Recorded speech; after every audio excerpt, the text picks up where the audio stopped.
महावीर विक्रम हनुमान राम जासु जस आपु बखाना पवन कुमार पवन पावक ज्ञान धन व्यास हृदय आधार बसहि राम सर चापधर। भगवत कथा महानुभाव भक्तिवती देवियों,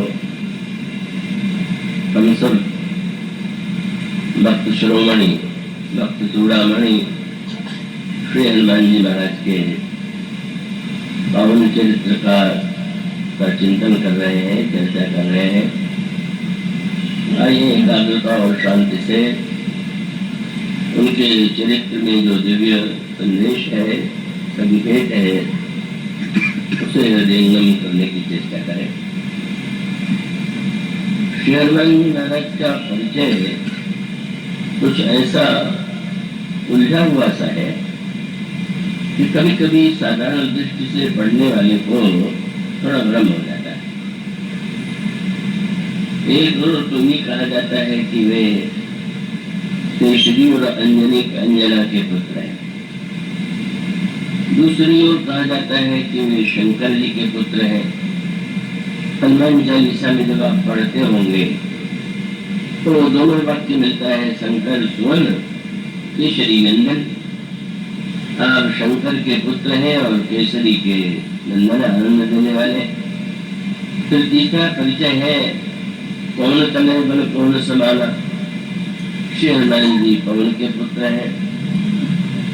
तो ऐसी स्थिति में उनके परिचय के साथ जो रहस्यमय गाथाएं जुड़ी हुई हैं और जिन शब्दों में उनका परिचय दिया गया है, अगर गहराई से आप विचार करेंगे तो ये समस्त इन पात्रों की जो विलक्षणता है वो हनुमान जी महाराज के चरित्र में आपको मिलेगी। सभी भूमिका, चाहे ये कहें कि वो शंकर जी के साक्षात अवतार है। शंकर स्वयं को हमारे साकेतवासी श्री बिंदु जी महाराज, उनको ये लगा कि यह शायद शब्द किसी लिखने से टूटी हुई है, इसलिए उन्होंने कहा कि शंकर स्वयं नहीं, शंकर स्वयं, ऐसा उन्होंने पाठ बताया। और अनेक लोग उस रूप में भी पाठ करते हैं। तो चाहे उसे आप शंकर के पुत्र कहें और शंकर जी के अंश से उत्पन्न या शंकर जी कहें, तो उसमें विशेष अंतर नहीं। उस प्रक्रिया पर केवल उसकी जटिलता का जो स्वरूप है पुराणों में, उस पर बहुत हम विस्तार से चर्चा करें तो शायद वो उतना उपयुक्त नहीं हो। श्री हनुमान जी की जो के चरित्र में जो घटनाएं घटित होती हैं और जिस तरह से एक के बाद उनके चरित्र के अद्भुत रूप सामने आते हैं, तब स्पष्ट हो जाता है कि वे शंकर सुवन भी है, केसरी नंदन भी है, पवन पुत्र भी है। इस तरह से उनके सभी जो परिचय हैं उनका संकेत उनके चरित्र में प्राप्त होता है। कल जो प्रसंग आपके सामने चल रहा था, श्री हनुमान जी महाराज के चरित्र का प्रथम दर्शन तब होता है जब शिवमुख पर्वत पर बैठे हुए सुग्रीव जो बाल के डर से आतंकित है, भयभीत है, प्रभु श्री राम भक्त और लक्ष्मण के विषय में भी यह सोच बैठते हैं कि बाली ने ही संभव है इन दोनों योद्धाओं को मुझे मारने के लिए भेजा है। पर श्री हनुमान जी के प्रति उनकी प्रबल आस्था है और इसलिए उन्होंने हनुमान जी से यह निवेदन किया कि आप ब्राह्मण के वेश में जाकर के उन्हें उनका परिचय प्राप्त करने की चेष्टा करें और अगर ऐसा लगे कि वाली ने ही उन्हें भेजा है तो आप वहीं समझे संकेत कर देंगे। और उस बहुत सरलता से उन्होंने अपने स्वभाव की कमी भी बता दिया कि आप तो जानते हैं कि मैं बहुत साहसी व्यक्ति नहीं हूँ, तो अगर वो बालिके द्वारा कोई भेजे गए होंगे और वहीं से आप मुझे संकेत कर देंगे तो भागू तुरंत तजुल ऐसा है, मैं यहाँ से भी छोड़ के कहीं चला जाऊंगा। उसके पश्चात से हनुमान जी और प्रभु का जो वार्तालाप हुआ उसकी चर्चा कल आपके सामने चलती रही। उसके बाद श्री हनुमान जी ने अपनी भावमयी भक्तिमयी वाणी के द्वारा जो प्रभु से निवेदन किया वह बड़ा अनोखा था।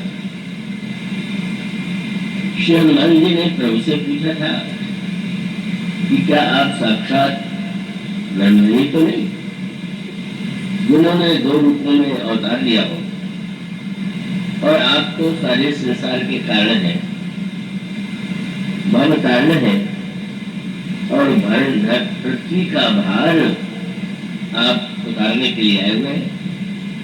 आप भुवनपति हैं। क्या आपका परिचय जैसा मुझे लगता है, क्या वो सही? तो इस परिचय में एक विशेषता है। ये 2 शब्द आपने सुने होंगे। एक शब्द है माधुरी और दूसरा शब्द है ऐश्वर्य। भगवान की जो महिमा है, उनका जो प्रभाव है, जब उसके विषय में कुछ कहा जाता है तो वह मानो ईश्वर का ऐश्वर्य पक्ष है। और जब उनके स्वभाव की कोमलता या उनकी सुंदरता के साथ उनके शरीर की कोमलता, इन सब वस्तुओं का वर्णन किया जाता है तो उसको कहते हैं ये माधुर्य। वो हनुमान जी का प्रश्न जो था वो ऐश्वर्य मूलक, और प्रभु ने जो उत्तर दिया वो माधुर्य मूलक था। लेकिन श्री हनुमान जी ने उस परिचय का अनोखा लाभ लिया। प्रभु से श्री हनुमान जी का मिलन हुआ और उस समय श्री हनुमान जी ने जो प्रभु ने कहा था अपने परिचय में, तो उन्हीं वाक्यों का सदुपयोग किया। हनुमान जी ने यही कहा कि प्रभु, इस पर्वत पर बंदरों के राजा रहते हैं और वे आपके दास हैं। मैं चाहता हूं कि आप चल करके स्वयं उनसे मित्रता करें और दीन समझ करके आप उनको अभय दान दें। नाथ शैल पर कपिपति रही, सो सुग्रीव दास तो आई, जैसन नाथ मैत्री कीजे, दीन जानते अभय करीजे। श्री हनुमान जी का तात्पर्य था कि वेदों में या शास्त्रों पुराणों में ईश्वर की महिमा का जब वर्णन किया गया तो बार बार यह वाक्य पढ़ने को मिलता है। मनस में भी और शब्दावली आती है। वेदों का एक प्रसिद्ध शब्द है, जब वे भगवान का वर्णन करते हैं तो उसके लिए एक शब्द है नेति। नेति दिन वेद रूपा। नेति का अभिप्राय है कि जब किसी बात या किसी वस्तु या किसी व्यक्ति का आप परिचय देते हैं तो यह मानो एक पद्धति, और जब आप ये कहें कि नहीं ये भी नहीं ठीक है, यह भी इनके लिए उपयुक्त नहीं है, इनके विषय में कुछ भी दावा नहीं किया जा सकता है, तो उसी का अर्थ है नॉट इट, वह ऐसा नहीं। तो शास्त्र ये कहते हैं कि ईश्वर के विषय में कोई दावे से यह नहीं कह सकता कि ईश्वर ऐसा है। सभी संप्रदायों में, धर्मों में संतों के द्वारा ईश्वर के विषय में भिन्न भिन्न व्याख्या की जाती है, उनके भिन्न भिन्न लक्षणों का उल्लेख किया जाता है और उनमें परस्पर भिन्नता है। अब एक तो ये है कि या तो ये मान लें कि इनमें से एक सही है और दूसरे अन्य जो है वो सही नहीं। पर आप यदि हम या आप यदि कहें कि नहीं ये आचार्य सही है, ये आचार्य सही नहीं, तो एक बड़ा विवाद का विषय है। और ऐसी स्थिति में एक दूसरी पद्धति यह है, और वो बड़े समझ में आने वाली है, और उस पद्धति को समझ लेने पर विवाद मिट जाता है। आप अगर विवाद करने लगे, तर्क वितर्क करने लगे, तो उसका तो कोई अंत नहीं। इसलिए देवर्षि नारद ने अपने भक्ति सूत्र में एक वाक्य कहा। उन्होंने कहा कि जो भक्त है उसको विवाद में नहीं पड़ना चाहिए। विवादो नावलंब्य। क्यों? तो उन्होंने दूसरा सूत्र दिया, तर्क प्रतिष्ठानार्थ। तर्क वस्तुतः सत्य का कोई निरूपण करने वाले नहीं। और उसका अभिप्राय तर्क करने में जो तार्किक होता है उसकी बुद्धि का परिचय मिलता है। तर्क के द्वारा अगर कोई व्यक्ति कुछ सिद्ध कर दे तो उसका सिद्ध करना ये आवश्यक नहीं कि ठीक ये, लेकिन उस पर अगर प्रतिभा है तो अपनी बात को सिद्ध करके रख देगा कि ये बिल्कुल ठीक है, मैं तो बोल नहीं पाता। बहुत वर्ष पहले, 50 वर्ष पहले, मैं मेरा प्रवचन जबलपुर में चल रहा था। एक विद्वान मुझसे मिले, उनका नाम था प्रतिवादी भयंकर, उनकी ये उपाधि। और प्रतिवादी भयंकर का अर्थ आप जानते ही है, समझ सकते हैं कि जो विरोधी है उसके लिए जो भयानक, वो भयानकता कोई युद्ध में नहीं था, मानी जाती थी। बड़े कुशल थे, बड़े तार्किक थे, पर वो कुछ इतने लोकप्रिय नहीं हो पाते थे। भाषण में कम लोग आ पाते होंगे। तो मुझसे उन्होंने कहा कि मैं चाहता हूँ कि तुम्हारा जहाँ प्रवचन होता है मैं साथ में मैं भी बोलूँ। तो मैंने उनसे निवेदन किया, पूछा कि आप किस ग्रंथ पर, श्रीमद् भागवत पर, गीता पर या अन्य किसी ग्रंथ पर आप किस पर प्रवचन देंगे? तो बड़ी अनोखी बात उन्होंने कह दी। बाद में तो उससे मेरा बड़ा स्नेह भी हो गया था। और पहली बात जो उन्होंने कही वो तो बड़ी अटपटी थी। तो देखो मैं बिल्कुल मैं नाम के अनुरूप सच बोलता हूँ, मैं प्रतिवाद भयंकर हूँ, तो मैं जो बोलूंगा वो किसी ग्रंथ के आधार पर नहीं होगा। तब तो बस एक बात है कि जो तुम कहोगे उसी का मैं खंडन करूंगा। और यहाँ तक कह गए कि अगर तुम अपने प्रवचन में ये सिद्ध करोगे ईश्वर है तो मैं कहूँगा नहीं कहोगे तो मैं सिद्ध कर दूंगा कि है। बड़े अद्भुत व्यक्ति थे। मैंने उनसे कहा कि तब तो अब वो प्रवचन अखाड़े जैसा हो जाएगा, दो मल्लयुद्धों जैसा, और आप तो प्रतिवाद भयंकर है, मैं तो कुछ ऐसा नहीं हूँ। बाद में मिलते रहे और बाद में उनके स्वभाव में कोमलता भी थी, लेकिन उनका अभिप्राय यह था कि भाई हमारी प्रतिभा तो ये होनी चाहिए कि हम तर्क के द्वारा जो चाहे वो सिद्ध कर दें। तो अब ये तर्क जो है अगर उसके आधार पर कोई सत्य तक पहुंचना चाहे तो स्वाभाविक रूप से वो उसी तर्क में एक पक्ष का स्वयं समर्थक हो जाएगा। जैसे अनेक दल चाहे राजनीति में टकराते रहते हैं, उसी प्रकार से शास्त्रों में जो विविध रूपों में वर्णन है उसको लेकर के आप किसी दल में, किसी संप्रदाय में, किसी पक्ष का समर्थन कर लीजिए। फिर रामचरितमानस में उसको एक नया रूप दिया गया, और वो ये है, और वो समझ में आने वाली बात है कि जैसे प्रत्येक फल जो है उसका रूप, रंग, स्वाद, रस सब अलग अलग तरह का है। और ये दिखाई देता है कि किसी व्यक्ति को कोई फल प्रिय है, किसी को सेव, किसी को आम, किसी को संतरा, किसी को अंगूर, अलग अलग रस प्रिय। अब अगर अपनी प्रियता के आधार पर कोई यह सिद्ध करने की चेष्टा करे कि केवल यही फल सबसे श्रेष्ठ है, तो स्वाभाविक रूप से विवाद बढ़ेगा ही।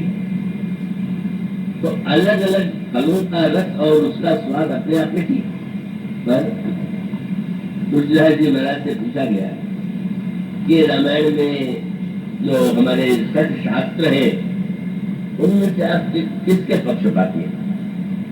न्याय के कि वैशेषिक के, मीमांसा के, वेदांत के? तो गोस्वामी जी ने उत्तर दिया वो बड़ा मधुर। आप रामायण जी की आरती जब करते होंगे और ध्यान से उसको समझते होंगे तो आपको एक वाक्य मिलेगा क्या? बोले छवो शास्त्र सब ग्रंथन को रस। अब अगर कोई व्यक्ति सारे रसों को एकत्र करके सबका रस निचोड़े और सबका रस जो है एक में एकत्र करके आपको पीने के लिए दे दे, अब ऐसी स्थिति में उस रस में कोई एक फल का रस तो नहीं, पर सभी रसों का स्वाद और उन रसों के मिलने से एक नए स्वाद का आनंद व्यक्ति को आ सकता है। तो इसका अभिप्राय यह है कि अलग अलग शास्त्रों में अलग अलग आचार्यों ने भले ही भिन्नता प्रतीत होती हो, लेकिन अगर उन सबको मिला करके हम रस ग्रहण करना चाहे, रस लेना चाहे, तो हमें एक अद्भुत रस मिलेगा और वो अद्भुत रस ही रामायण का मुख्य प्रतिपाद्य है। इसलिए रामायण का रस कौन सा? तो रामायण के लिए शब्द आया हुआ है रामचरित जे सुनत अघाणी रस विशेष से जाना है। विशेष रस, और विशेष रस इसीलिए कि किसी को ऐसा लगता है कि ये तो शुद्ध अद्वैत वेदांत का प्रतिपादन, किसी को लगता है नहीं श्री रामानुजाचार्य जी का विशिष्टाद्वैत है, किसी को प्रतीत होता है वल्लभाचार्य जी का शुद्धाद्वैतवाद है, किसी को यह लगता है कि नहीं यह तो मध्वाचार्य के द्वैत मत का प्रतिपादन करने वाला है। और अलग अलग प्रसंगों में अलग अलग वाक्य आपको मिलेंगे और उसके आधार पर आप ये कह सकते हैं कि गोस्वामी जी का विचार है। पर गोस्वामी जी एक दूसरा समाधान देते हैं कि अगर ईश्वर नेति है, अब यो एक व्यवहारिक दृष्टांत दे आपके सामने कि किसी व्यक्ति का अगर कैमरे से चित्र लिया हुआ हो तो अब दूसरा व्यक्ति अगर चित्र बनाना चाहे तो उसका ध्यान रखना होगा कि उस व्यक्ति की आकृति जैसी है, शक्ल जैसी है, उसी को अपने चाहे तैल चित्र के रूप में रंग के द्वारा जिसका रूप दे सकता है। पर अगर किसी का कोई चित्र न हो तो तब क्या हो? अब कई बार गोस्वामी जी के विषय में कहा जाता है, एक गोस्वामी जी का चित्र आपने देखा होगा जिसमें वो दाढ़ी इतनी लंबी थी, और एक चित्र ऐसा है कि जिसमें वो पूरे मुंडित है। तो फिर ये प्रश्न आता है ये दाढ़ी वाला चित्र ठीक है कि मुड़ा हुआ चित्र ठीक है? दोनों के पक्ष में तर्क करने वाले हमारे एक महात्मा थे, बड़े उनके प्रति लोगों की बड़ी श्रद्धा थी, परमहंस जी स्वामी राम मंगलदास महाराज। तो उनसे कभी किसी ने पूछ दिया कि आपका तो दिव्य संतों से एक संबंध है अंतर राज्य में, तो आप बता दीजिए कि गोस्वामी जी का दोनों में कौन सा चित्र ठीक, दाढ़ी वाला की बुरा हुआ? तो दूसरे दिन जब उससे पूछा गया तो उन्होंने जो उत्तर दिया वो बहुत मीठा था, और उन्होंने कहा कि हाँ गोस्वामी जी पहले दाढ़ी और वो रखे हुए हैं, बाद में मुड़वा दिया। मतलब दोनों चीजें ठीक है। अब एक व्यक्ति दाढ़ी रख नहीं सकता है और दाढ़ी और सिर उठा भी सकता है। मनुष्य का अभिप्राय यह है कि अगर किसी का कोई चित्र हो तब तो बिल्कुल वैसे होना चाहिए, पर अगर किसी का कोई चित्र हो भी नहीं, अब सामने वाला जो चित्रकार बनावेगा वो तो उस पर है, उसको वो स्वतंत्र है। और ये दृश्य तो आप देखते हैं, भगवान राम, भगवान कृष्ण, भगवान शंकर, देवी, इन सब के चित्र आपको दिखाई देते, और आप सब चित्र जो है वो तो अलग अलग रूप रंग वाले, और अलग अलग रूप रंग वाले हैं। तो कौन कहे कि श्री राम का ये चित्र सही है कि दूसरा कि तीसरा? और उसका उत्तर ये कि परिपूर्ण ईश्वर का तो वस्तुतः कोई चित्र हो ही नहीं सकता है, वह तो रूप से भी परे है, लेकिन इस रूप से परे जान लेने के बाद बड़ी सुविधा हो गई कि हम चाहे इस रूप में उसको अंकित कर दें और हम उस रूप को ही अपना माध्यम बना करके हम उसके द्वारा उसकी पूजा करें, हम उसकी उपासना करें। आप मंदिरों में दर्शन करने जाते हैं तो मंदिर के में जो मूर्तियां हैं वो तो सब अलग अलग प्रकार की, पर क्या आप कभी यह विवाद करना उचित मानेंगे क्या कि मैंने वहां उस मंदिर में तो ऐसा देखा था, इस मंदिर में ऐसे कैसे? यही है भाव की स्वतंत्रता। थोड़ा विषय ऐसा है, तो महीना तो प्रातःकाल में भ्रमण के लिए गया तो एक श्रद्धालु देवी मिली, भावुक थी, तो उन्होंने कहा तो मैं तो 20 वर्ष से आपको सुन रही हूँ, आपकी बातें तो इतनी गहरी होती है समुद्र की तरह कि थोड़ा सा भी ध्यान बटे तो फिर वो व्यक्ति समझ नहीं पाएगा।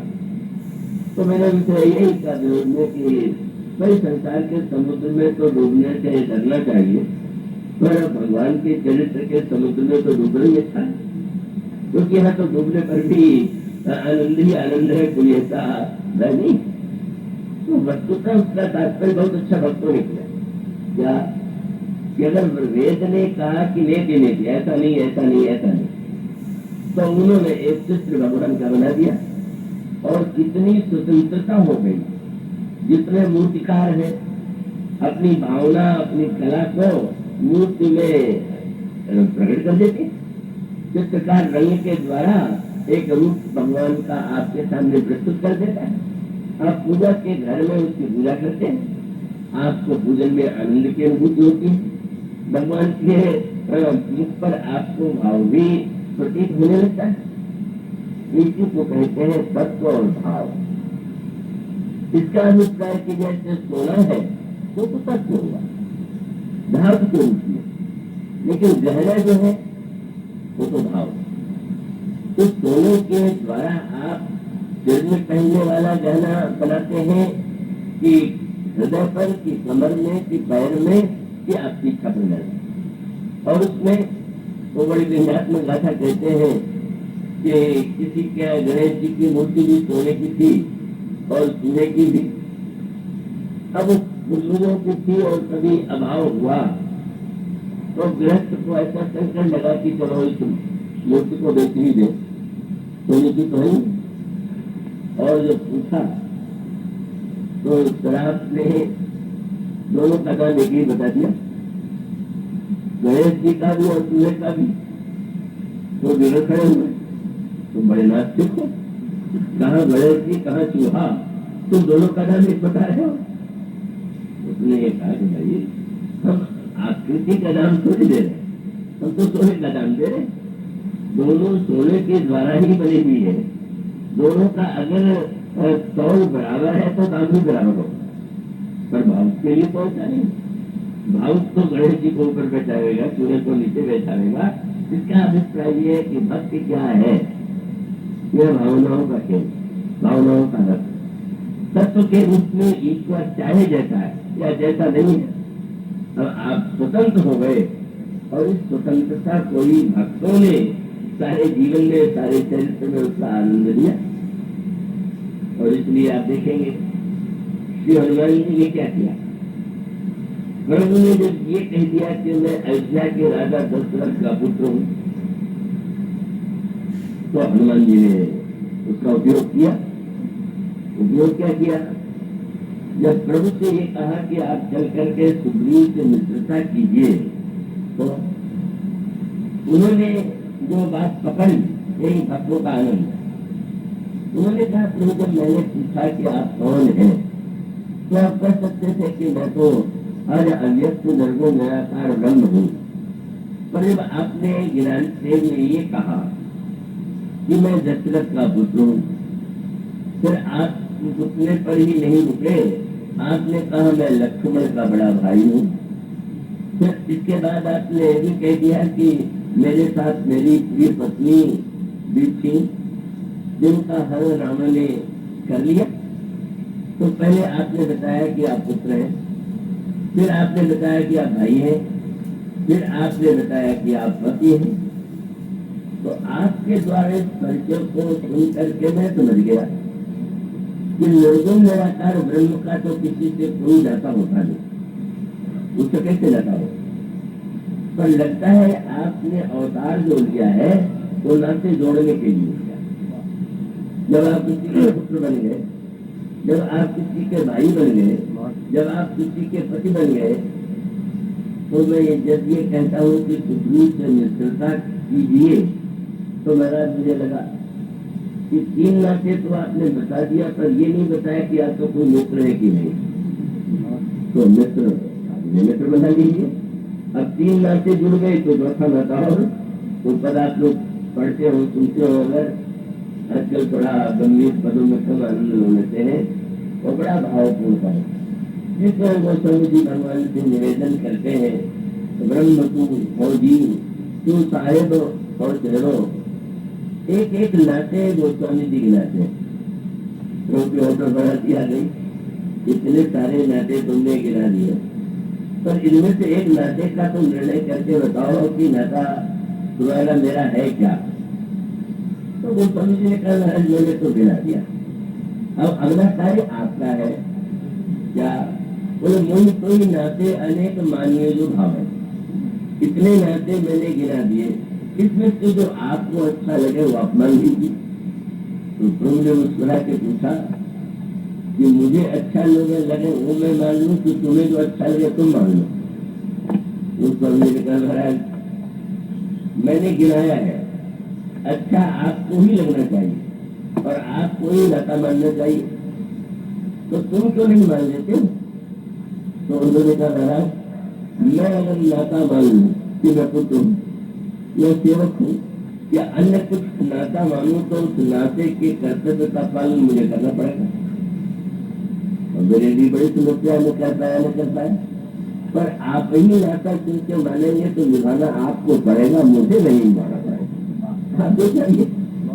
इसलिए गोस्वामी जयंती में कहते हैं वो तो नाते अनेक मानिए जो भाव जो तुलसी कृपाल चरण शरणता। आपने और में तो अनेक नाते हैं, आप जो मान ले, तो चाहे जिस नाते से आपकी शरण में आप मुझे शरण मान लीजिए, ये मेरा नहीं है। शेरमान जी महाराज प्रभु से मानो ये कहने लगे, कितना सुंदर सूत्र दिया आपने। 3 नाते बताए, पुत्र का नाता, भाई का नाता, पति का नाता। पर अभी महाराज एक नाता सेवक था, एक नाता भक्त था, वो भक्त के 5 भाव, तो 2 की तो कमी रह गई। अब मेरा निवेदन अगर आप स्वीकार कर लेंगे तो दोनों की कमी पूरी हो जाएगी। क्या ये पर्वत पर बंदरों के राजा, ये शब्द बड़ा अनोखा था, पर हनुमान जी कितने बड़े साहित्यिक और कितने भाव से रमे हुए। सुग्रीव किसके राजा है, भागे हुए, राज्य छिना हुआ, पत्नी छिनी हुई, डर के मारे छिपे हुए, परिचय दे रहे हैं कि मैं बंदरों, सुग्रीव बंदरों के राजा। अगर श्री हनुमान जी से कोई पूछ ले क्या ये असत्य नहीं, आपने कह दिया कि बंदरों के राजा है, तो श्री हनुमान जी ने कहा मैं प्रभु को छोड़ करके और कोई होता तो कभी बंदरों का राजा न चाहे, लेकिन प्रभु से मैंने इसलिए कहा कि वो उनके लिए उसका खंडन नहीं कर सकते। प्रभु जो है उनको मानना पड़ता कि बंदरों का राजा है। तो उन्होंने कहा तो प्रभु के चरित्र के रहस्य क्या है कि जब महाराज दशरथ बाध्य हो गए कैकेयी की प्रेरणा से वन देने के लिए,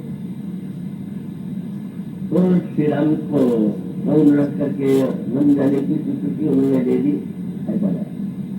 पर कब जब माँ कौशल्या से विदा लेने गए तो प्रभु ने यही कहा कि माँ तुम्हें मैं बड़ी शुभ सूचना देने आया हूँ। पहले तो मुझे युवराज पदवी देने वाला था, अब पिताजी ने मुझे जंगल का राज्य दे दिया। पिता दीन वही खाना लगा दी। हनुमान जी का संकेत ये था कि लोगों की दृष्टि में सुग्रीव जो है राज्य छिना हुआ, लेकिन आपकी परिभाषा मैंने जब यह सुनी कि आपका राज्य खिल गया तो आपने अपने को यही कहा पिताजी ने राज्य दिया, तो आपकी परिभाषा के अनुकूल सुग्रीव जी रानी, जब आपके यहाँ खिलने नाम की कोई वस्तु ही नहीं है, खिलने में भी आप राजा मानते थे, आप जैसे राजा वैसे ही राजा। मानो विरोध भी है और साथ साथ संकेत भी है कि आप कितने उदार हैं। देने पर कोई व्यक्ति कहे कि व्यक्ति ने मुझे वस्तु दी तो समझ में आता है, और छीन लेने वाले के लिए भी कोई कहे कि मुझे इन्होंने ये दिया। कोई व्यक्ति अगर आपकी जेब काट ले तो आपको तो क्यों रहेगा, आप चाहेंगे तो दंड में। पर अगर कोई ऐसा विलक्षण स्वभाव आपको मिल जाए तो कहने लगे कि इसने तो कुछ बुरा नहीं किया, तो बोले इसने तो मेरे जेब का बोझ हल्का कर दिया, तो ये तो उसका स्वभाव हो सकता है। मानो भगवान की कितनी बड़ी उदारता है कि छिन जाने पर भी उन्होंने ये कहा कि पिताजी मुझे बल थोड़ी दे सकते, पिताजी मुझे देश निकाला थोड़ी दे सकते, उन्होंने लड़ा दे दिया। मानो हनुमान जी ने कहा आप दोनों की मित्रता इसलिए बिल्कुल ठीक रहेगी कि आप भी राजा वे भी राजा, पर दोनों का राजा जो है अलग अलग दोनों को बन सकता है। और बड़ी चतुराई प्रभु ने कहा कि तुमने चतुराई से यह जब परिचय दिया कि सुग्रीव आपके दास है, पर उसके बाद तुमने ये क्यों कह दिया कि चैतन नाथ मैत्री की है, आप उनसे मित्रता कीजिए। तब तो ये कहा जा सकता था कि आपके दास है, इनको सेवा में रख लीजिए, पर नहीं, दास है, इनको आप मित्र बनाइए, चैतन नाथ मैत्री की। हनुमान जी ने यहाँ भी प्रभु के स्वभाव का भी स्वभाव क्या प्रभु। संसार में तो कोई व्यक्ति, अनेक लोग ऐसे हैं जो सेवकों की खोज करते हैं, सेवक बना लेते, अच्छा सेवक मिले तो उनको प्रसन्नता होती है। लेकिन प्रभु आप भी अगर सेवक को सेवक ही बनाए रखें तो आपको और दूसरे में क्या अंतर, तो आप ही इतने महान हैं कि लोग तो यही चाहते हैं कि सेवक सदा सेवक ही बना रहे, थोड़ी भी उन्नति न करे, थोड़ा भी आगे न बढ़े। मेरी बराबरी की तो कोई कल्पना भी स्वामी कर नहीं सकता, लेकिन आप इतने उदार हैं कि आप सेवक को केवल सेवक नहीं बनाए रखना चाहते, आप सेवक को बड़ा बनाते हैं। आपके अवतार का उद्देश्य जो है वस्तुतः दूसरों को बड़ा बनाना है, और बड़ा बनाना है सुग्रीव दास है, तो इसलिए आपके लिए, आपके स्वभाव और आपके लिए तो गौरव की बात ही होगी कि चैतन्य नाथ मैत्री की है। और हनुमान जी ने मानो मधुरता से ये पूछ लिया, पूछा जा सकता था कि सबसे तुमने नाते जोड़ने की बात कह दिया, तुमने अपने लिए कोई नाता नहीं सुना क्या? तुमने बता दिया, मैंने तो 3 नाते बताए, चौथा नाता तुमने बता दिया, पर अपने लिए कोई नाता रखा कि नहीं? हनुमान जी ने कहा प्रभु, जब आप सुग्रीव को सेवक से मित्र बना लेंगे तो सेवक का पद खाली हो जाएगा, तो मुझे दे दीजिए। कितनी चतुराई से भक्त ने भगवान के परिचय को नाते से बदल दिया। आपका संसार में जिससे नाता होता है, उससे आप में जो अपनत्व होता है, जो स्नेह होता है, जो निर्वाह करने की वृत्ति होती है, उसमें अन्यत्र नहीं होती। इसीलिए भक्ति शास्त्र वाले भगवान से कोई न कोई नाता जोड़ ले, कोई न कोई संबंध जोड़ ले। अगर आप उपासना करना चाहते हैं, भगवान की आराधना करना चाहते हैं, तो कोई नाता जोड़ लीजिए। और संसार के नातों में यदि इतना आनंद आता है तो भगवान से यदि नाता जुड़ जाए तो आप कल्पना कीजिए नाते में कितना आनंद होगा, कितनी मधुरता हो। हनुमान जी ने, हनुमान जी के विलक्षणता की उन्होंने सामने अपने परिचय में यह बताने के लिए कि मैं तो ईश्वर नहीं हूँ, मैं तो ब्रह्म नहीं हूँ, मैं तो साधारण व्यक्ति हूँ। हनुमान जी ने कहा बहुत अच्छी बात, आपने परिचय दे दिया तो आप उसे और आगे बढ़ाइए। और उससे भी अधिक आनंद कब आया? उनसे उन्होंने कहा कि आप चलिए, लेकिन अनुरोध किया ऐसे न चलिए। अस कई सकल कथा समझाई, ये भोजन की चढ़ाई। प्रभु और लक्ष्मण जी दोनों के साथ या दोनों के पर बैठ जाइए।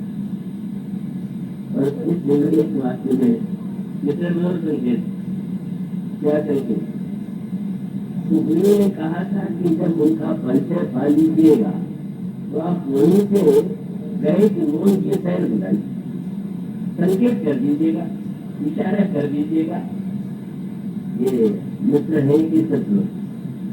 तो हनुमान जी ने कैसी अद्भुत रीति का आश्रय लिया, उनको संकेत भी दे दिया। मैं कह चुके थे कि वहीं से संकेत कर दीजिएगा, पीठ पर इसमें मधुर संकेत कह सकते थे, कंधे पर बैठा। तो आपने किसको नहीं देखा होगा कि हनुमान जी के कंधे पर प्रभु श्री राम और लक्ष्मण, लेकिन गोस्वामी जी कहते दीजिए गोविंद पीठ चढ़ाई, पीठ पर क्यों चढ़ा लिया? यह सुग्रीव के लिए संकेत। क्या आप तो डर रहे थे, बाल के डर से। जब व्यक्ति किसी से भयभीत होता है तो चाहता है कि मेरा कोई ऐसा पृष्ठपोषक मिल जाए, ये शब्द हिंदी का शब्द है, जो हमारे पीछे हो और पीछे से हमारी रक्षा करता है। इसके हिंदी का शब्द है पृष्ठपोषक। तो हनुमान जी ने पीठ पर क्यों चढ़ा दिया? आप तो डर रहे थे, मारने के लिए आ रहे हैं, लेकिन मैं आपके पृष्ठपोषक को ले जा रहा हूँ। आप डरे ही है ना, मानो इस पीठ पर बैठा करके सुग्रीव को बैठा दिया गया। संसार में प्रत्येक व्यक्ति चाहता है कि हमारा कोई भी पृष्ठपोषक की जरूरत होती है, और इसीलिए पृष्ठपोषकों की भीड़ आगे बढ़ती जा रही है। आपकी रक्षा के लिए दूसरा, दूसरे की रक्षा के लिए तीसरा। और हनुमान जी का तात्पर्य था कि इन पृष्ठपोषकों की भीड़ ढूंढने और खोजने की अपेक्षा अगर प्रभु को ही हम अपना पृष्ठपोषक मान ले तो इससे बढ़कर के हमारे लिए सुरक्षा का कोई और आश्वासन नहीं हो सकता। प्रभु ही जब हमारे पृष्ठपोषक बन गए, हमारे रक्षक बन गए, तो हमें कहाँ किसी का बालिका या किसी का भय हो सकता है। इसलिए मानो अगर पीठ पर बैठा करके उन्होंने सुग्रीव को मधुर संकेत दिया, ये भी हनुमान जी की अद्भुत क्षमता है। किस तरह से उन्होंने आनंद लिया, प्रभु को पीठ पर बैठाने का आनंद भी ले लिया। और जब हनुमान जी ने पहली बार प्रभु को देखा था तो शब्द यही कहा था कि महाराज कठिन भूमि कोमल पदगामी, पृथ्वी बड़ी कठोर है और आपके चरण बड़े कोमल। जब हनुमान जी ये कह चुके थे कि आपका चरण अत्यंत कोमल है, तो फिर अगर प्रभु से कहें कि पर्वत पर चढ़िए तो क्या पर्वत कोमल है? क्या पर्वत के पत्थर तो और भी कठोर। हनुमान जी इतने चतुर भक्त निकले कि उन्होंने कहा कि प्रभु आपके चरण कोमल है, इसलिए पहाड़ पर चढ़ने के लिए मैं नहीं कहूंगा, मैं तो कहूँ कि मेरे पीठ पर बैठ जाए। आपके श्री चरणों को जिससे कष्ट न हो इसलिए भी मेरे पीठ पर बैठ जाना उचित प्रतीत होता है। पर अगर प्रभु पूछ रहे, अच्छा, जिस ब्रह्म ने सबको धारण कर रखा है, एक अंश निश्चितम जगत, जिसके एक अंश में ही सारा संसार स्थित है, तुम यह दावा कर सकते हो क्या कि तुम उस ब्रह्म को उठा लो? हनुमान जी का संकेत यह था कि महाराज मैं साहस न करता, पर आपने ही ऐसा वाक्य कह दिया कि मेरा साहस बढ़ गया। क्या आपने ये कह दिया कि मैं दशरथ जी का पुत्र हूँ? ऐसा मैं समझ गया। जब आप दशरथ जी के पुत्र बने होंगे तो उन्होंने आपको गोद में उठाया होगा कि नहीं? तो मुझे लगा कि पहले ब्रह्म को भले ही उठाना संभव न हो, पर ये जो ब्रह्म का नया रूप है वो तो प्रारंभ में ही गोद में कौशल्या जी लेती हैं, दशरथ जी लेते हैं, अयोध्यावासी स्त्रियां लेती हैं। इसलिए मैं साहस कर पा रहा हूँ कि मैं आपसे निवेदन करूँ कि आप मेरे पीठ पर बैठ जाइए। प्रभु कह सकते हैं कि वाह, अगर तुमने जिनका नाम लिया दशरथ जी, कौशल्या हम माता है, तो मुझे भोग ले लेते, तो तुम भी मुझे भोग ले लेता। पीठ पर बैठने के लिए क्यों कहते? हनुमान जी का नहीं लगा। पीठ में और गोद में एक अंतर है। किसी की गोद में जब कोई बैठता है तो किसी गोद में बैठता है, उसी को गोद में उठा करके बच्चे को पकड़े रहना पड़ता है। पर जब कोई पीठ पर बैठता है तो पीठ पर जो बैठता है उसी को पकड़े रहना पड़ता है। तो वो लोग आपको पकड़े रह सकते थे, इसलिए उन्होंने गोद में दिया। पर मैं चाहता हूँ कि आप ही मुझे पकड़े रहे, इसलिए मैं यही निवेदन कर रहा हूँ कि आप मेरे पीठ पर बैठ जाइए। मानो एक ही क्रिया के द्वारा इतने भावमय संकेत हनुमान जी के चरित्र में दिखाई देते हैं। और यह भी संकेत कि प्रभु मैं आपको ले चल रहा हूँ मित्र के लिए, पर आप थोड़ा अभ्यास पहले से कर लीजिए। मेरे पीठ पर बैठ के मुझे पकड़े रहेंगे तो वहां भी मित्र बनाने के बाद आपको ही पकड़े रहना होगा। वो बड़े निर्दय है, वो बेचारे कोई बहुत दृढ़ मति वाले नहीं है। भगवान जी मानो अनेक अनेक दिव्य भावनाओं का आनंद जो है एक क्रिया के द्वारा ही अपने लिए और दूसरों के सामने प्रकट कर देते। प्रभु ने लक्ष्मण से संकेत किया, इतने अवतार काल में हम दोनों का भार उठाने वाला आज तक कोई नहीं मिला। लक्ष्मण इतना बड़ा अवसर है, तुम संसार का भार उठाने वाले, और ऐसी स्थिति में मैं और तुम दोनों आज जब एक भक्त यह कह रहा है कि आप दोनों पीठ पर बैठ जाइए तो बहुत आनंद है। चलो इन पर सारा भार हम दोनों सौंप दें। और प्रभु ने तो हनुमान जी पर सचमुच सारा भार ही सौंपा। पर क्या हनुमान जी यह मानते हैं क्या कि वो भगवान का भार उठा रहे? नहीं, हनुमान जी ने कहा प्रभु आपको पीठ पर या लक्ष्मण जी को पीठ पर बैठा करके मैं भार उठा नहीं रहा हूं, आप पर भार लाद रहा हूं। कैसे? बोले प्रभु मनुष्य नीचे चलते समय भी गिर पड़ता है तो लगती है, पर पहाड़ पर चढ़ते हुए अगर कोई व्यक्ति गिर जाए तो बेचारे का कष्ट और उसको पीड़ा कितना उसको कष्ट होगा आप जानते हैं। तो मैंने पर्वत पर चढ़ने वाले को सावधान रहना पड़ता है कि कहीं गिर न पड़े। लेकिन अगर किसी को पीठ पर बैठा ले तो चलने वाले से अधिक चिंता पीठ वाले को होती है कि अगर ये कहीं गिरा तो मैं भी गिरूंगा। इसलिए घोड़ा बेचारे तो जाते हैं तीर्थ यात्रा में उत्तराखंड में, वो घोड़ों का स्वभाव होता है, वो बहुत किनारे से जाते हैं। तो घोड़ा तो अपने निश्चिंत भाव से चल रहा, उसका अभ्यास है। लेकिन जो बेचारे यात्री बैठे होते हैं वो घबराहट पड़ी होती है कि बिल्कुल किनारे चल रहा है, जरा सा कुछ हुआ तो फिर हमको नहीं हटने। तो बोले प्रभु आप पर आज से भार मैंने सौंप दिया। क्या? बोले आपको निरंतर यह चिंता बनी रहे कि हनुमान गिरने न पाए। गिरने की संभावना जीवन में अनेक अनेक रूपों में आती है। अनेक ऐसे अवसर आते हैं जब व्यक्ति ऊपर से नीचे गिर जाता है। वेदों ने भगवान की स्तुति करते हुए कहा, जे ज्ञान मान विमत तो हरि भक्ति न आदरी, जे पाई सुर दुर्लभ पदार्थी भारत हम देखा चाहिए। बोले प्रभु ज्ञान के मन में उन्मत्त होकर के आपकी भक्ति का आदर नहीं करते वो व्यक्ति जो है दुर्लभ देव पद पा करके भी नीचे गिर जाया करते। भगवान एक ही क्रिया के द्वारा इतने भाव और रस का आनंद लेते हैं, प्रभु को देते हैं कि प्रभु को लगता है आज जैसा सेवक, आज जैसा भक्त, आज जैसा कवि, आज जैसा रसिक मेरा कौन दूसरा मिलेगा। और सचमुच कितनी महानता है। जीव और ईश्वर को मिलाने के लिए जिस संत या सद्गुरु की आवश्यकता है वह वाराणसी हनुमान जी के रूप में साक्षात दिखाई दे रहे। सुग्रीव को हनुमान जी चाहते तो संकेत करते हैं कि आप उतर करके प्रभु के पास आइए, लेकिन जब प्रभु से उन्होंने कहा कि नहीं आप चलिए तो मानो भाव यही था जो शब्द उन्होंने कहा कि नाथ शैल पर कपिपति रही सो सुग्रीव दास तो अहि, जैसन नाथ मैत्री की दे। पर बहुत सावधान है, राजा के रूप में परिचय दे दिया। प्रभु बाद में कभी पूछे कि यही है तुम्हारे राजा का स्वरूप या व्यवहार, क्या करने लगे? दीन जाने। दीन जाने माने मैं जानता हूं कि आपको सबसे प्रिय कौन है, बोले जे दीन प्यारे वेद पुकारे तब दूसरे भगवान। दीन जो है वही भगवान को सबसे प्रिय।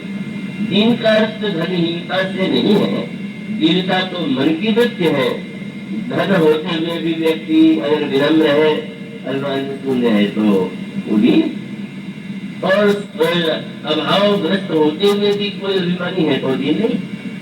तो मानो आपको दीन प्रिय है और सुग्रीव से बढ़कर के दीन कोई दूसरा नहीं होगा, आप कृपा कीजिए और कृपा करके उसको अभय दान दीजिए। हनुमान जी के वाक्यों को प्रभु कभी नहीं कहा। प्रारंभ से हनुमान जी ने जब जैसा चाहा प्रभु ने वही किया। प्रभु और लक्ष्मण हनुमान जी की पीठ पर बैठ जाते और उसके पश्चात जब सुग्रीव ने देखा, जिन सुग्रीव को श्री राम और श्री लक्ष्मण को देख करके इतना डर लग रहा था, और वो सुग्रीव जो ही देखते हैं प्रभु श्री राम और लक्ष्मण जी को, गोस्वामी ने क्या लिखा, जब सुग्रीव राम का देखा अतिशय जन्म धन्य कर ले, मेरा जन्म धन्य हो गया। मानो ये ईश्वर से भय लग रहा था। संत के द्वारा वही ईश्वर इतना करुणामय, इतना उदार प्रतीत हुआ। और उसके पश्चात दोनों की मित्रता, और मित्रता की एक नई पद्धति।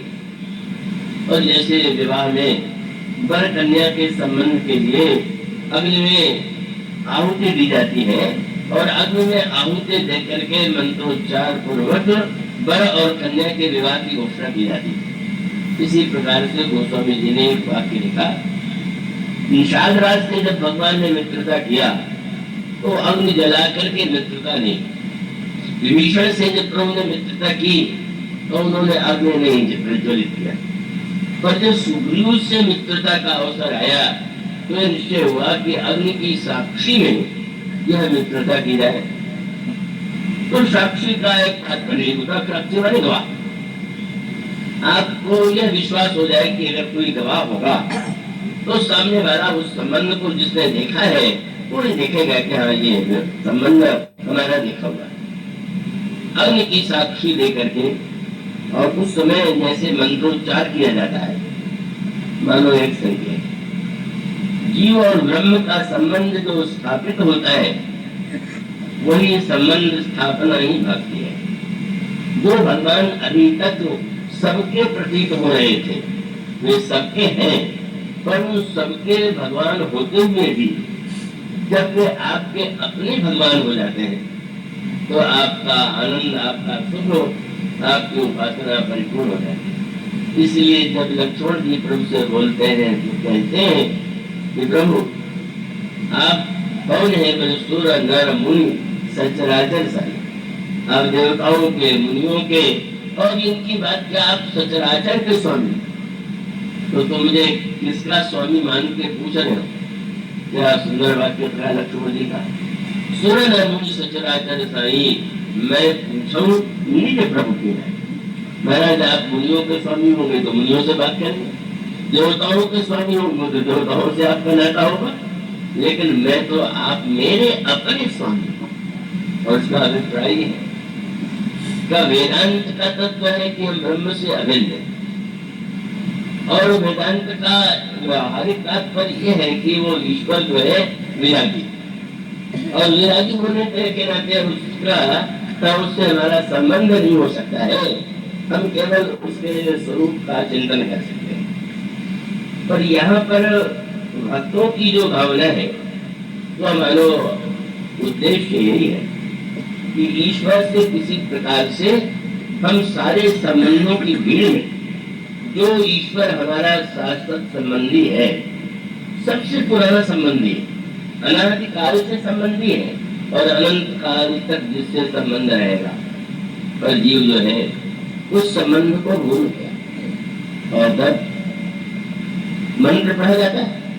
जब हनुमान जी और सुग्रीव की मित्रता हुई तो दोनों ओर से विवाह के पंडित होते हैं।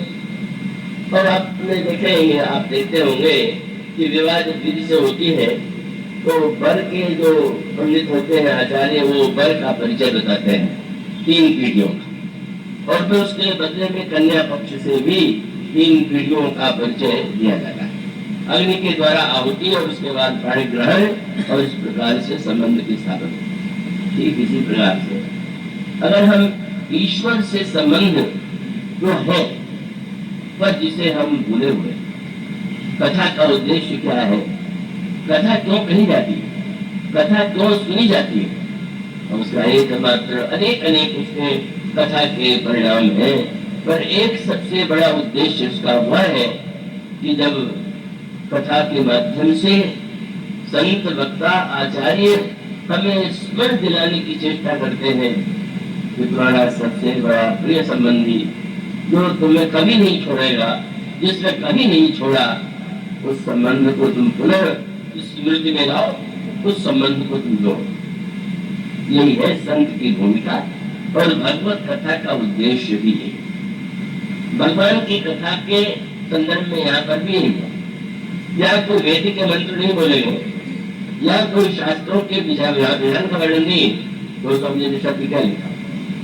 जब एक और सुग्रीव बैठे और दूसरी ओर श्री प्रभुराम बैठे, तो लक्ष्मण जी मानो प्रभु के पक्ष के हैं, वो तो उनका एक ही पक्ष है।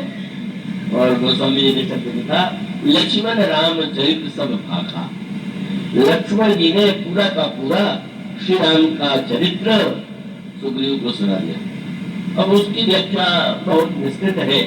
प्रत्येक कथा का उद्देश्य है कि भगवान से नाता जोड़ते हैं, भगवान कैसे नाता निभाते हैं, नाते के लिए कितना त्याग करते हैं, कितनी लीला सुनते हैं, लक्ष्मण जी ने सब सुना दिया। लेकिन हनुमान जी की भूमिका और मीठी है।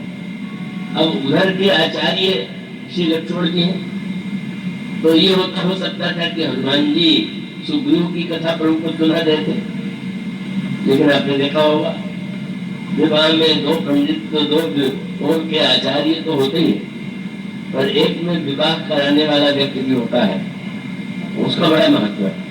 जो दोनों पक्षों से परिचित है और दोनों का नाता जोड़ता है। तो हनुमान जी की विलक्षणता ये है कि वो एक पक्ष वाले नहीं, लक्ष्मण जी तो एक पक्ष वाले हैं श्री राम के, पर हनुमान जी ने जब कथा सुनाई तो हनुमान जी ने श्री राम की कथा और सुग्रीव की कथा दोनों सुनाई। आप वहां दोहा पावेंगे, तब सुग्रीव तब हनुमंत उभय जिसी की सब कथा सुनाई। क्या तात्पर्य? जीव की कथा ईश्वर सुन ले और ईश्वर की कथा जीव सुन ले, यही कथा। जब जीव ईश्वर की कथा सुनता है तो उसके हृदय का भय, आशंका, मन उसके जीवन में जो ईश्वर की दूरी है उसके स्थान पर प्रेम का, भक्ति का उदय होता है। और जब भगवान जीव की कथा सुन ले, जीव की कथा क्या होता है, उसकी व्यथा होती, उसकी पीड़ा होती है, उसका अभाव होता है। जब भगवान उस कथा को सुनते हैं तो भगवान का हृदय बड़ा कोमल है, करुणा से हृदय द्रवित हो जाता है, वह जीव की कथा सुनकर के आंखों में आंसू आ जाता है। और जब भगवान की करुणा और जीव की प्रीति, जीव का विश्वास, जीव का भाव जब दोनों मिल जाता है, तभी ईश्वर से हमारा आपका सच्चा संबंध हो जाता है। हम ऐसा कोई व्यक्ति हो जो प्रभु की बात हम तक पहुंचा दे, हमारी बात प्रभु तक पहुंचा दे। और हनुमान जी तो यही करते रहे, जब देखो तो यही कर रहे। अगर हनुमान जी को प्रभु भेज रहे हैं तो सीता जी के पास ये कह करके तुम जाओ, मेरा संदेश उनको सुनाओ, उनका संदेश मुझे सुनाओ।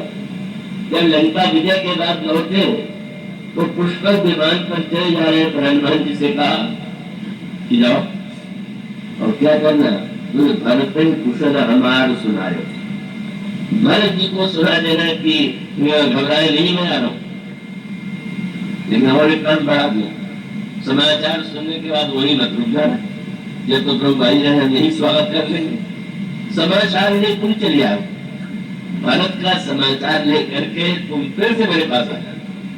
यही हनुमान जी महाराज की महानता है कि वो ऐसी कथा जहाँ जीव की कथा प्रभु को सुना करके और प्रभु की कथा जीव को सुना करके एक मैत्री की स्थापना कर देते हैं। अग्नि के प्रज्वलन के साथ साथ जीव और ब्रह्म का मिलन। मानो अगर ब्रह्म लकड़ी है और जीव लकड़ी, अगर ब्रह्म अग्नि है और जीव लकड़ी, तो दोनों को अपेक्षित है। अग्नि के प्रज्वलित रहने के लिए लकड़ी की आवश्यकता है और लकड़ी के प्रज्वलित रहने के लिए अग्नि की आवश्यकता है। यही जीव और ब्रह्म का संबंध है। लेकिन प्रभु ने हंस करके हनुमान जी को देखा, क्या लकड़ी और अग्नि मिली और अग्नि जल गई।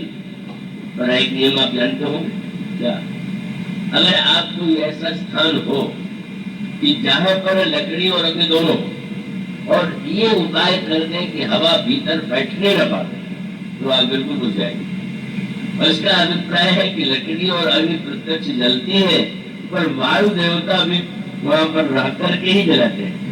प्रभु ने हंस करके हनुमान जी की ओर देखा, तुमने मेरी सुग्रीव से तो मित्रता करा दिया, अग्नि और लकड़ी का विलय तो हो गया, पर हे पवन पुत्र, तुम जागृत रहना, तुम रहो कि कोई हम दोनों की स्थिति संबंध की स्थापना न पाएगी। ऐसे श्री हनुमान जी महाराज कभी पवन की भूमिका, कभी शिव की भूमिका अनोखे रूप में करते हैं। इसकी चर्चा आगे कल होगी। आज बोलिए